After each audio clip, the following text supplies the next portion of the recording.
அனைவருக்கும் வணக்கம். இன்னைக்கு நம்ம பார்க்க போகிறது ஜிமெயிலோட கண்டினியூ வீடியோ தான் பார்க்க போகிறோம். போன வீடியோவில் இருக்கிற மீதி பகுதிகள் எல்லாமே வந்து இந்த வீடியோவில் நம்ம கொடுக்க போகிறோம். இப்போ பார்த்தீங்கன்னா இந்த அட்டாச்மெண்ட்க்கு அடுத்து லிங்க் அப்படின்னு ஒரு பட்டன் இருக்குது. இந்த பட்டன் வந்து பார்த்தீங்கன்னா நீங்கள் உங்கள் மேலதிகாரிக்கு கொடுக்கக்கூடிய டாக்குமெண்ட்டில் ஏதாவது முக்கியமான லிங்க்கை நீங்கள் ரெஃபரன்ஸ்க்கு கொடுக்க போகிறீங்க, அவங்க பார்க்கணுன்னு நினைக்கிறாங்க அப்படின்னா நீங்கள் இந்த லிங்கை பயன்படுத்தலாம். இல்லை உங்களோட வெப்சைட்டுக்கு உங்கள் கஸ்டமர் டைரெக்டாக உள்ளே வரணும் அப்படின்னு நினச்சிங்கன்னா நீங்கள் இந்த மாதிரி லிங்க் ஆப்ஷன் பயன்படுத்தலாம். இப்போ நீங்கள் பார்த்தீங்கன்னா சர்டன் இந்த அமேசான், ஃப்ளிப்கார்ட் இதிலெல்லாம் இந்த ப்ரொமோஷன் மார்க்கெட்டிங் வீடியோஸில் வந்து பார்த்தீங்க அப்படின்னா கிளிக் ஹியர், கிளிக் தேர் அப்படி சொல்லிட்டு ஒரு லிங்க்கை கொடுத்துருப்பான். அந்த லிங்க்கை கிளிக் பண்ணோன்னா டேரெக்டாக அமேசான் வெப்சைட்டுக்குள்ளே போகிற மாதிரி அவங்க லிங்க் கொடுத்துருப்பாங்க. அந்த இதை தான் நம்ம இதில் பயன்படுத்த போகிறோம்.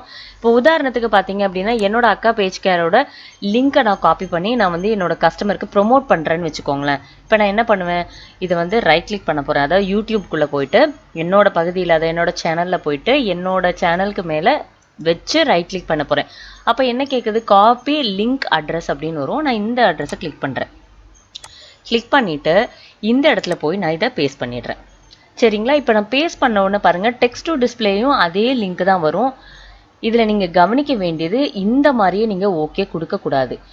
அப்போ நம்ம என்ன பண்ணணும் அப்படின்னா இந்த டெக்ஸ்ட் டு டிஸ்பிளேயில் நம்ம என்ன பண்ணணும், நான் என்ன போட்டிருக்கேன், click the link for the channel அப்படின்னு போட்டிருக்கேன்.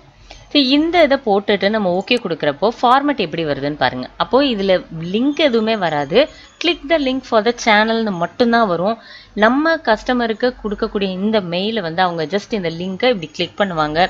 இதில் வந்து லிங்க் அட்ரஸ்லாம் எதுவுமே வராது. ஆனால் இதை கிளிக் பண்ண உடனே டைரெக்டாக அவங்களுக்கு போயிடும். புரியுதுங்களா?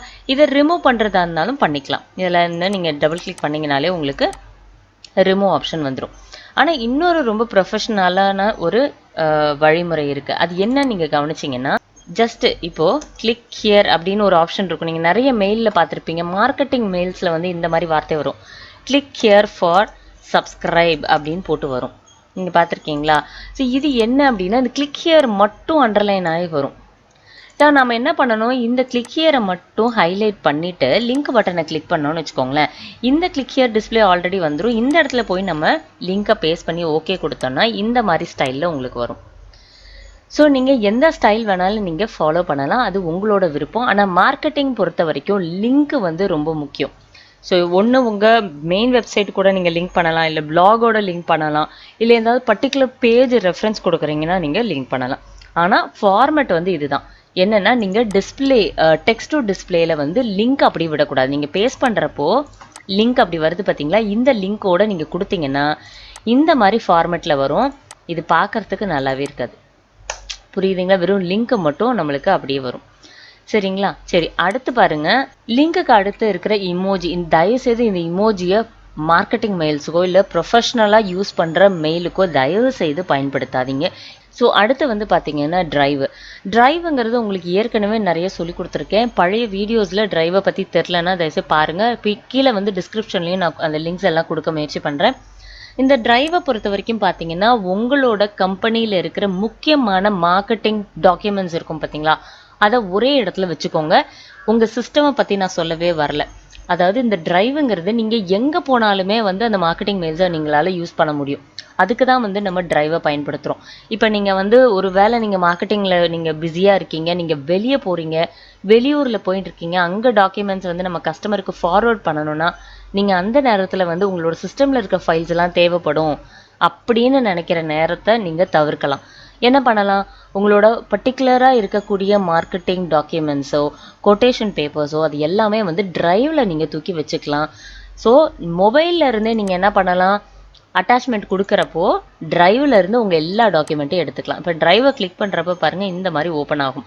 இதில் மை ட்ரைவுங்கிறது வேறு ஒன்றுமே இல்லைங்க, உங்களோட ஜிமெயில் அக்கௌண்ட்டில் இருக்கிற மெயில் இருக்குது பார்த்தீங்களா. இப்போ என்னோட ஜிமெயில் வந்து பார்த்தீங்கன்னா akka pagecare@gmail.com நான் வச்சுருக்கேன்.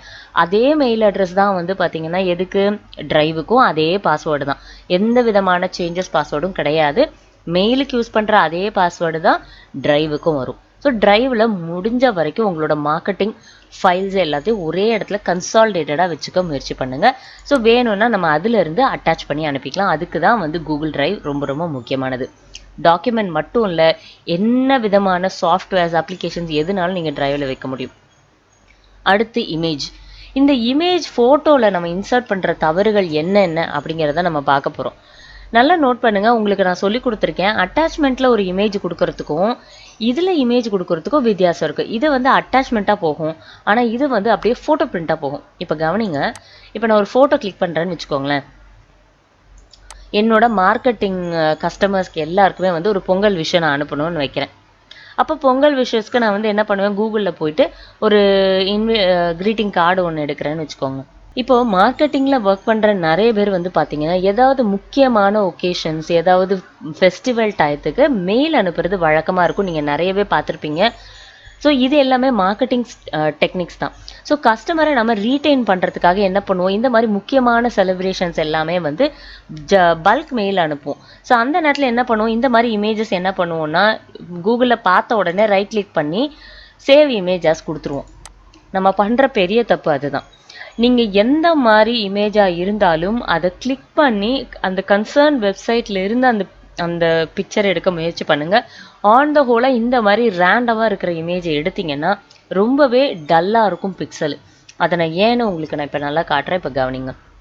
இப்போ நான் வந்து இதில் இருக்கிற இமேஜை ரைட் கிளிக் பண்ணி சேவ் இமேஜஸ் கொடுக்குறேன். கொடுத்தோன்னே பாருங்கள், நான் டெஸ்க்டாப்பில் ஆல்ரெடி இந்த இமேஜை ஒன்று வச்சுருக்கேன். அதாவது இப்படியே ரைட் கிளிக் பண்ணி சேவ் இமேஜஸ் கொடுத்தது. ஆனால் இன்னொரு டெக்னிக் இருக்குது. நான் இதை கிளிக் பண்ணிவிட்டு சைடில் ஒரு பெரிய ஸ்க்ரீன் வரும். அதே ஸ்க்ரீனு நல்ல பெருசாக வரும். இந்த இடத்துல போயிட்டு ரைட் கிளிக் பண்ணி சேவ் இமேஜஸ் கொடுத்துருங்க.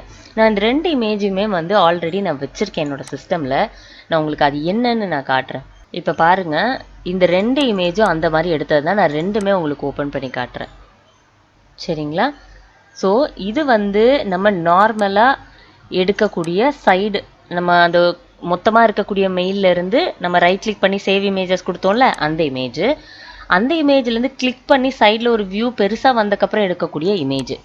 இப்போது இந்த இமேஜ் சைஸுக்கே நான் இந்த இமேஜை கொண்டு வர முடியும். என்ன பண்ணலாம், இந்த இமேஜை அப்படியே புல் பண்ணி வேணுங்கிற அளவு இப்படி கொண்டு வந்து வைக்க முடியும். ஆனால் நல்ல கவனிங்க, இது ரொம்பவே டல்லாக இருக்குது. தெரியுதா?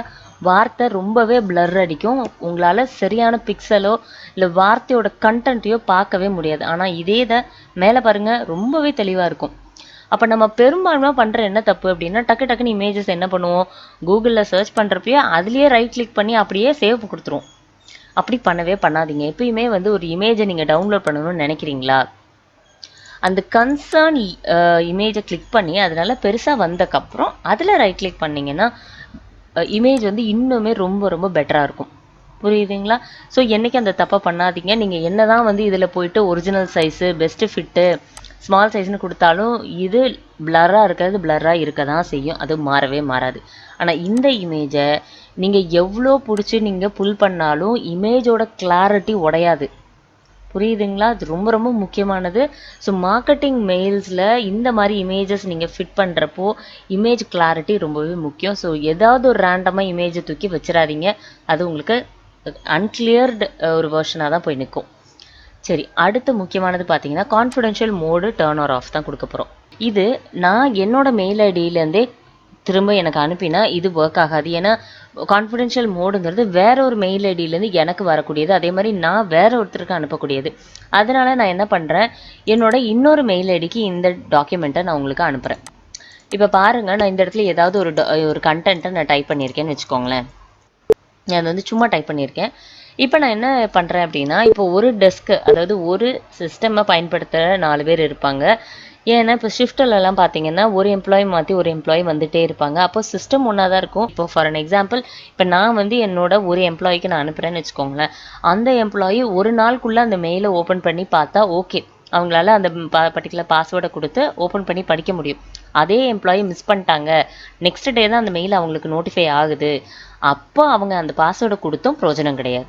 இப்போ புரியுதுங்களா? ஸோ 1 டேல அது எக்ஸ்பைரி ஆகிரும். உங்களுக்கு டைம் லிமிட்டை நீங்கள் வச்சுக்கலாம். 5 இயர்ஸோ 3 மந்த்தோ 1 மந்த்தோ 1 வீக்கோ 1 டே கூட நீங்கள் வச்சுக்கலாம். செட் எக்ஸ்பைரிஸ் போயிட்டீங்க அப்படின்னா நீங்கள் உங்களுக்கு தேவையான அந்த நாட்களை நீங்கள் எடுத்துக்கலாம். ஸோ பாஸ்வேர்டோட நான் கொடுக்குறேன். நோ பாஸ்வேர்ட் இருந்தால் உங்களுக்கு யூஸ்வலாக போகும். எஸ்எம்எஸ் பாஸ்வேர்டை நான் காட்டுறேன் பாருங்கள். இப்போ சேவ் கொடுத்துட்டு நான் சென்ட் பட்டனை கிளிக் பண்ணோன்னா உங்களுக்கு ஒரு சின்னதாக ஒரு டயலாக் பாக்ஸ் வரும். இதில் யாரோட மொபைல் நம்பர் இருக்கோ அவங்களோட நம்பரை டைப் பண்ணுங்கள். இப்போது நான் பார்த்தேன்னா என்னோட ஆல்டர்னேட்டிவ் நம்பரை அனுப்புகிறேன். சரிங்களா, இப்போ நான் கொடுத்துட்டேன். சரிங்களா, இங்கே பாருங்கள் அக்கா பேஜ் கேர்லேருந்து வந்திருக்கு. நான் இதை ஓப்பன் பண்ண முயற்சி பண்ணுறப்போ அப்போதே நம்ம கொடுத்தோம் இல்லையா மொபைல் நம்பர், அதே மொபைல் நம்பரை கேட்கும். இப்போ பாருங்கள் வெரிஃபை ஐடென்டிட்டின்னு வருது. இதில் எந்த பர்சனுக்கு நம்ம அனுப்பணுமோ அந்த மொபைல் நம்பர் இருக்கும் பார்த்தீங்களா, அந்த நம்பருக்கு அவங்களோட மொபைல் நம்பர் தெரியும் இல்லையா. ஸோ அந்த பாஸ்கோடை வந்து நம்ம மொபைலுக்கு அனுப்பும். கேட்குதுங்களா? ஸோ எனக்கு வந்து பாஸ்வேர்டு வந்துருச்சு. இது வந்து கூகுள்லேருந்து ஜென்ரேட் ஆன பாஸ்வேர்டு அப்படிங்கிறதுனால ஒவ்வொரு மெயிலுக்குமே வந்து டிஃப்ரெண்ட் பாஸ்கோட்ஸ் வந்துகிட்டே இருக்கும்.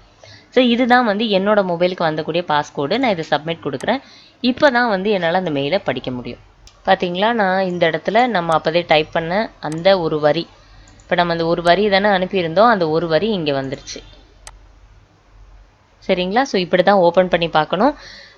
நீங்கள் பாஸ்வேர்டு எதுக்கு மொபைல் நம்பராக கொடுக்குறீங்கன்னா, பாஸ்வேர்டு வந்து கூகுள்லேருந்து ஜென்ரேட் ஆகி மொபைலுக்கு தான் வரும். அதனால தான் வந்து அந்த பர்டிகுலர் பர்சனோட மொபைல் நம்பரை நம்ம வந்து அந்த இடத்துல செட் பண்ணுறோம். புரியுதுங்களா? ஸோ இது வந்து ரொம்ப முக்கியமான ஒரு டாப்பிக்கு. இதில் என்ன டவுட் இருந்தாலும் கீழே கமெண்ட் செக்ஷனில் சொல்லுங்கள், நான் உங்களுக்கு ரிப்ளை பண்ணுறேன்.